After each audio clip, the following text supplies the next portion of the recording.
I would like a little bit more orange in there. Again, wiping the palette knife off. And you can see the palette does tend to get a little bit jumbled up. This is a somewhat smaller palette. It's probably only about 10 by 12, I'd say.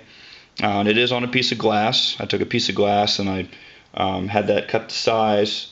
Or rather, it's easier to just find a piece of glass already cut to a size that's adequate for use, and then cut a corresponding piece of foam core, white foam core, which they use for a lot of times in matting print works or drawings.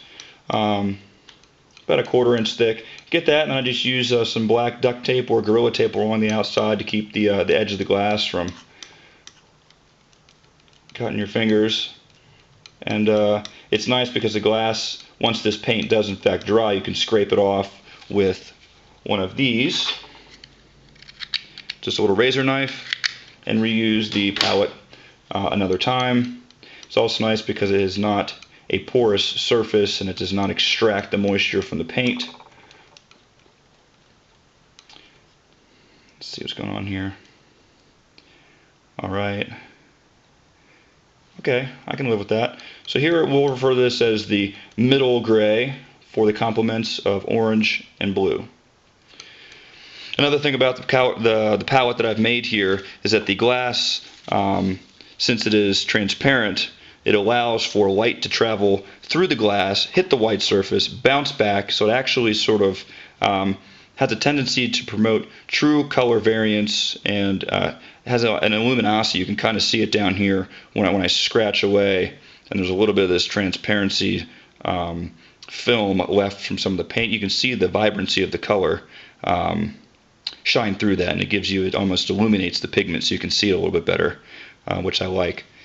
Okay, so I believe we've gone through and done a pretty quick demonstration on the mixing of neutral grays, mixing of secondary colors, and the tints, tones, and shades. Okay, again, I just chose green. It's my favorite color. Arbitrary decision. You could choose to arrange this triad in any particular order as long as you're staying organized. And this range down here has many iterations in between. Okay, again, just splitting the difference.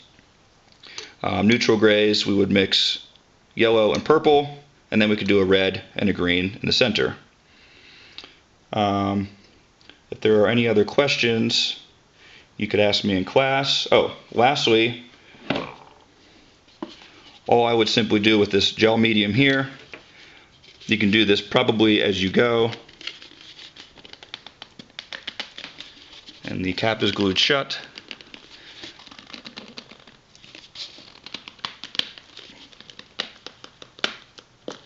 Yes, it is. Cap is glued shut. Let me go ahead and open this polyacrylic. The polyacrylic, I get that because there's a lot of practical purposes that I personally use it for. It is nice to seal over anything that is acrylic. I use it a lot of times because it is water-based. It's a bit better on the environment. It's better for me to use as a product. I'll use it to varnish over wood, anything that's certainly kept indoors as a protectant coating. It works well for that. And this quart of paint here runs anywhere, I'd say $7 to $10. The golden gel medium is a bit more expensive. It's a bit more catered to the acrylic paints, and golden's just a fancier brand. I'm just going to take a palette knife here. It's also nice sometimes too to just have a little dish of this set out, and simply you can just add it right to the pigment itself. I'm just going to do the orange here, and this is how you'll achieve. It's hard to see. Maybe you can see it. It just has such a better flow, and it's going to allow that paint to sit on this palette longer, give it a little bit longer lifespan. It's going to feel like a yogurty ketchup mixture. It's going to be so much better to be released from the bristles of your brush onto the paper. And also too, you can use this gel medium in a heavier amount. You know, if I wanted to pour a little bit, I'll try that here. Pour just a little bit there, you can then take, I'm not even going to pick any up, I'm just going to use what's on my palette knife. You can suspend this pigment in that medium and get a very transparent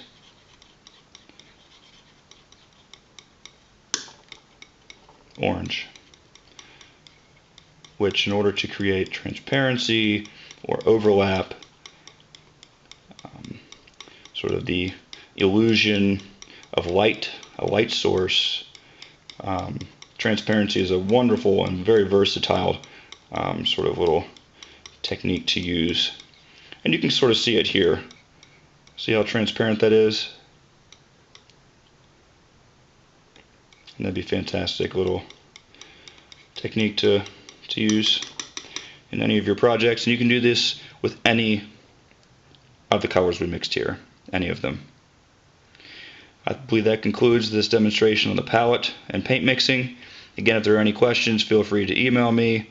And also take notes on your mixtures if you need to mix a color. As discussed in class, it is it's very difficult to mix the same color again. As you start to mix, you'll sort of gather a better sense of how much paint you will need to use for particular surface areas.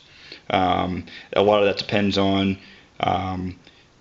the type of paint, how much of the gel medium you use. It also depends on the application of the paint. Is it thicker? Is it thinner? What brush you're using. It's just a style of painting, and that is a technique that the more you paint, it's like anything else, practice makes perfect. In the event that you do need to mix more, it is not necessarily fully impossible. It's difficult. But if you take good notes and you make little color swatches, the idea of achieving that second mixture successfully will be much easier to perhaps achieve if you have a little bit of a notation. I believe that is it. Thank you so much. Hope this was helpful.